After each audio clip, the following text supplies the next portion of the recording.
اعوذ باللہ من الشیطان الرجیم، بسم اللہ الرحمن الرحیم۔ السلام علیکم ناظرین، امید ہے آپ خیریت سے ہوں گے۔ اللہ تعالیٰ آپ سب کو بہت خیر سے رکھے۔ آج 9 اپریل ہے اور پاکستان کی تاریخ میں ایک انتہائی اہم دن۔ اسی دن پچھلے سال 2022 میں 9 اپریل کو رجیم چینج ہوئی اور پاکستان میں پی ٹی آئی کی حکومت، عمران خان صاحب کی قیادت میں جو حکومت قائم تھی، اس کو ختم کر دیا گیا۔ رات کو عدالتیں کھلیں اور پاکستان کی تاریخ میں عجیب و غریب قسم کے واقعات رونما ہوئے۔ اچھا، اس کا ناظرین جو ایک ترتیب اس طرح سے ہے کہ اب آج پی ٹی آئی نے، عمران خان صاحب نے ایک وائٹ پیپر جاری کیا ہے، جو موجودہ گورنمنٹ ہے پی ڈی ایم کی 13 جماعتی گورنمنٹ، اس کے حوالے سے کہ ان کی 1 سال کے عرصے میں کیا کارکردگی ہے۔ ان ساری چیزوں پہ آنے سے پہلے میں تھوڑا سا بیک گراؤنڈ بیان کر دوں کہ اس طرح سے ہے کہ جو عمران خان صاحب کا کہنا ہے اور پی ٹی آئی کا کہنا ہے کہ حسین حقانی ایک معروف کردار جو پاکستان کے امریکہ میں سابق سفیر تھے،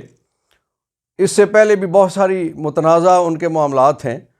اور وہ یقیناً ہیں تو پاکستانی، لیکن امریکہ میں بیٹھ کے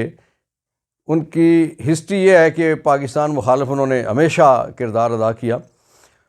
پی ٹی آئی کا کہنا یہ ہے کہ حسین حقانی کو اس وقت کے آرمی چیف جنرل باجوہ نے استعمال کیا اور عمران خان کے خلاف لابنگ کے لیے امریکہ میں ان کو آزمایا گیا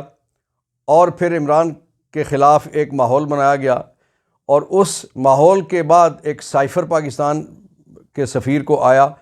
جہاں سے سازش شروع ہوئی، اور اس سازش پہ عمل درآمد کے لیے ایک ترتیب ایسی بنائی گئی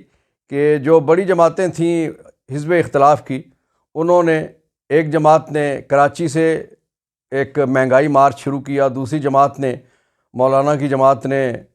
کے پی کے اور بلوچستان سے مہنگائی مارچ شروع کیا، اور نون لیگ نے مہنگائی مارچ مریم نواز کی قیادت میں لاہور سے شروع کیا، اور وہ اسلام آباد میں اکٹھ ہونے کے بعد انہوں نے اعلان کیا کہ ہم اس حکومت کو گرائیں گے۔ اگرچہ اس وقت بظاہر کوئی ایسی صورتحال نظر نہیں آ رہی تھی حکومت کے گرنے کی، لیکن پھر ایسا ہوا کہ بہت ساری سیاسی جماعتیں، جن میں بلوچستان کی جماعت بیپ اور ایم کیو ایم اور کاف لیگ کے لوگ اور اسی طرح سے اور کئی جماعتیں، اور بالخصوص اس میں سے جو پی ٹی آئی کے لوگ خریدے گئے اور ایک میلہ سجایا گیا سندھ ہاؤس میں۔ اس میلے میں لوگوں نے بڑے بڑے تماشے دیکھے، کیا کیا چیزیں آئیں، کیا کیا الزامات لگے، پیسوں کے معاملات، باقی بہت ساری چیزوں کے معاملات، وہ قوم کے سامنے ایک ہسٹری ہے ساری۔ اور اس میلے کے نتیجے میں پھر ایسا ہوا کہ ایک عدم اعتماد کی تحریک جمع ہوئی، اور اس عدم اعتماد کی تحریک پہ قومی اسمبلی میں کارروائی ہوئی، اور پھر راتوں رات حکومت تبدیل ہوئی، راتوں رات عدالتیں کھلیں، راتوں رات قاسم سوری کی ججمنٹ کو ان کے سپریم کورٹ نے اٹھا کے پھینکا اور عمران خان صاحب کی حکومت کو ختم کیا گیا۔ اچھا، جو گفتگو آج جس معاملے پہ میں کرنا چاہ رہا ہوں وہ یہ ہے کہ اس سارے معاملے میں مجھے اور آپ کو، یعنی عوام الناس کو، عوامیان پاکستان کو ملا کیا؟ کہ ٹھیک ہے، 13 جماعتوں کو تو اپنا اپنا حصہ مل گیا کہ وہ لوگ جنہوں نے کبھی خواب بھی نہیں دیکھا تھا، وہ بھی وزیر، مشیر اور کئی ایسی چیزیں انہیں مل گئیں، چیئرمینیاں مل گئیں، کمیٹیاں مل گئیں۔ لیکن یہ ہے کہ عوام پاکستان کو کیا ملا، ریاست پاکستان کو کیا ملا؟ اس سلسلے میں ہم دیکھتے ہیں کہ جب رجیم چینج ہوا تو پاکستان میں اس وقت جو مہنگائی تھی وہ تقریباً 10-11% پہ تھی، اور اس وقت جو انٹرنیشنل بھی اور انٹرنل بھی اور سرکاری ادارے جتنے مہنگائی کے حوالے سے جو اعداد و شمار پیش کرتے ہیں، ان کے مطابق پاکستان میں اس وقت مہنگائی جو ہے وہ 40+ ہے، وہ 45% تک وہ جا رہی ہے۔ اچھا، ڈالر اس وقت 178 روپے پہ تھا، جو اس وقت 290 روپے کے قریب جا چکا ہے۔ پیٹرول جو 140 روپے لیٹر تھا، اس وقت وہ تقریباً 280 کے نزدیک ہے، اور جو ڈیزل ہے وہ تو 300 کے نزدیک اس وقت جا رہا ہے۔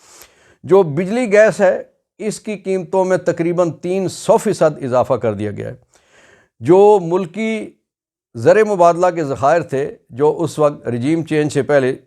کوئی 16.5 ارب ڈالر سے بھی زیادہ تھے، اس وقت محض 2.5-3 ارب ڈالر رہ گئے ہیں۔ اچھا، ایک اور بڑی زبردست قسم کی اس میں ایک ڈیولپمنٹ ہے کہ رجیم چینج والوں نے یہ کہا کہ ہم مہنگائی بھی ختم کریں گے 6 مہینے کے اندر۔ شہباز شریف صاحب کی تقریریں ریکارڈ پہ ہیں کہ ہمیں موقع دیجئے، ہم 6 مہینے کے اندر مہنگائی ختم کر دیں گے۔ قوم نے دیکھا کہ 6 مہینے کے اندر مہنگائی ختم کیا ہونی تھی، کہ جو نعرہ لگایا گیا تھا کہ اپنے کپڑے بیچ کے لوگوں کو آٹا فراہم کیا جائے گا، وہ آٹا لینے کے لیے قطاروں میں 2 درجن سے زیادہ ماؤں بہنوں کی اور بچوں کی شہادت ہو چکی ہے۔ اور اس سے پہلے تو پاکستان میں ایک ٹرم تھی کہ شہدائے جمہوریت، شہدائے وطن، شہدائے مذہب، شہدائے ملت، اور اس کے بعد ایک نئی ٹرم اب ایجاد ہو گیا کہ شہدائے آٹا، کہ لوگ بیچارے آٹے کی لائنوں میں لگ کے اس وقت خوار بھی ہو رہے ہیں اور وہ شہید بھی ہو رہے ہیں۔ اچھا، ایک جو اس ساری گیم میں، اس سارے کھیل میں ریاست کو جو سب سے بڑا نقصان ہوا، سب سے زیادہ جو خطرناک بات ہے، جو سب سے زیادہ خطرناک کھیل کھیلا گیا اور کھیلا جا رہا ہے مسلسل، وہ ہے عدلیہ کی تقسیم۔ ناظرین، اس سے پہلے پاکستان میں آپ نے دیکھا قیام پاکستان سے لے کے پاکستان ٹوٹنے تک، بنگلہ دیش بننے تک 16 دسمبر کا واقعہ، اور اس کے بعد سے لے کے اس سال تک، اس سے پہلے اس قدر زیادہ، اگرچہ نواز شریف صاحب کے دور میں ایک بہت بڑا مرحلہ گزر چکا ہے کہ اٹیک کیا گیا سپریم کورٹ پہ، عملاً دھاوا بولا گیا، ججز کو تقسیم کیا گیا، رفیق تارڑ صاحب کے اور پھر شہباز شریف صاحب کے وہ بیگ بھی مشہور ہوئے، لیکن جو اس وقت صورتحال ہے میں سمجھتا ہوں کہ وہ انتہائی خطرناک ہے، کہ اس وقت سپریم کورٹ کے ججز صاحبان اپنے چیف کے خلاف خط لکھ رہے ہیں، اور تقسیم جو ہے وہ اس انداز سے ہے کہ سپریم کورٹ میں کوئی چیز بعد میں آتی ہے، سامنے آتی ہے اور میڈیا میں پہلے آ جاتی ہے۔ یعنی اس قدر معاملات جو ہیں وہ بنائے گئے ہیں اور اس قدر خطرناک کھیل کھیلا جا رہا ہے کہ جس کی مثال نہیں ملتی۔ خاص طور پہ عدلیہ کی تقسیم کے علاوہ ایک اور ادارہ ایسا ہے کہ جس نے اس 1 سال کے عرصے میں ملک کے ساتھ، ریاست کے ساتھ اور ہم وطنوں کے ساتھ انتہائی خطرناک کھیل کھیلا ہے، وہ الیکشن کمیشن آف پاکستان۔ آپ کے سامنے ہے سارا کہ سندھ کے بلدیاتی الیکشن آپ دیکھ لیجئے کہ کتنی دفعہ انہوں نے کس پریٹیکسٹ پہ، کس بہانے پہ، کس ٹال مٹول اور ہیلو حجت سے ان کو ٹالتے رہے، اور جو الیکشن ہوا وہ آج دن تک نہ حکومتی جماعت مان رہی ہے، اور 2 جماعتیں جنہوں نے وہاں پہ کافی ووٹ لیا ہے، جماعت اسلامی اور پی ٹی آئی ہے، وہ بھی اس الیکشن کو نہیں مان رہی۔ پھر آپ نے دیکھا کہ جو بلدیاتی انتخابات تھے اسلام آباد کے، وہ کتنی بار ملتوی ہوئے، اناؤنس ہوئے، شیڈیول ہوا، لوگوں نے کاغذات نامزدگی جمع کروائے، اور 30 دسمبر کو الیکشن ہونے تھے، اور وہ انہوں نے 27 دسمبر کو کہہ دیا جی ہم الیکشن یہ نہیں کروا سکتے۔ اور اس کے بعد رجیم چینج کے بعد پھر جب ایک ایسی صورتحال آئی کہ عمران خان صاحب نے KPK اور پنجاب اسمبلی توڑ دی، اس سے پہلے پی ڈی ایم کی حکومت کہہ رہی تھی، ہر ایک لیڈر کہہ رہا تھا، ہر ایک جماعت کہہ رہی تھی کہ اگر یہ تبدیلی چاہتے ہیں تو یہ فوری طور پہ دونوں اسمبلیاں توڑ دیں، ہم الیکشن کروا دیں گے۔ لیکن جس دن اسمبلیاں ٹوٹی، اس وقت سے لے کے اب تک جو جس رفتار سے حکومت آگے بھاگ رہی ہے الیکشن سے، وہ قوم کے سامنے ہے۔ اور اس میں سب سے زیادہ جو خطرناک اور مکروہ کردار ہے الیکشن کمیشن کا، کہ جس طرح سے بلدیاتی انتخابات کا میں نے ذکر کیا، قوم نے دیکھا کہ انہوں نے مذاق بنا کے رکھ دیا، اکھاڑا بنا کے رکھ دیا، اور اس وقت جو KPK اور پنجاب کے الیکشن ہیں ان کے حوالے سے بھی بالآخر سپریم کورٹ کو پہلے حکم جاری کیا، عمل درآمد نہیں ہوا، اور پھر توہین عدالت میں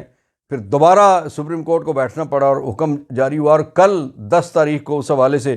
جو ایک پہلی report election commission of Pakistan نے سپریم کورٹ کے کہنے پہ جمع کروانی ہے سپریم کورٹ میں، اب کل پتہ چلے گا کہ کیا صورتحال بنتی ہے اور آنے والا وقت کس نوعیت کا ہوگا اور کیسا ہوگا۔ ناظرین،